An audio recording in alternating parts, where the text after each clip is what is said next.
Goodman, as we continue part two of our conversation with world-renowned political dissident, linguist, author Noam Chomsky, Institute Professor Emeritus at the Massachusetts Institute of Technology, where he's taught for more than half a century. His latest book, Who Rules the World? I asked him to talk about Saudi Arabia's role in the Middle East.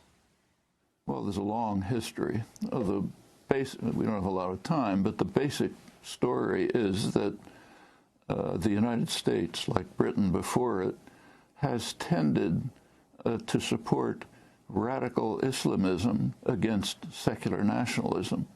That's been a consistent theme of imperial strategy for a long time. Saudi Arabia is the center of radical Islamic extremism. Patrick Coburn, one of the best commentators, most knowledgeable commentators, has correctly pointed out that what he calls the Wahhabization of Sunni Islam, the spread of Saudi extremist Wahhabi doctrine over Sunni Islam, the Sunni world, is one of the real disasters of the modern era.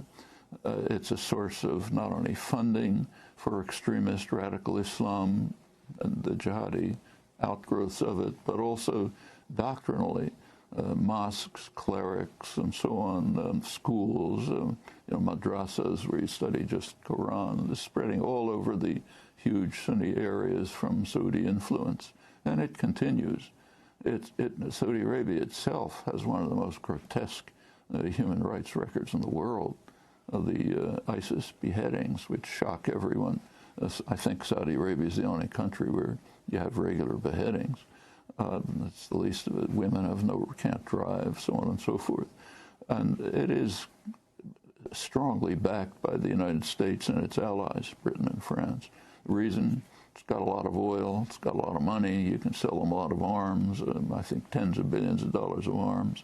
And the actions that it's carrying out, for example, in Yemen, which you mentioned, are causing an immense a humanitarian catastrophe in a pretty poor country, also stimulating jihadi terrorism, naturally, with U.S. and also British arms. The French are trying to get into it as well.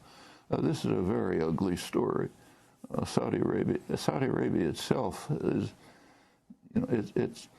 its economy is based not only on a wasting resource, but a resource which is destroying the world.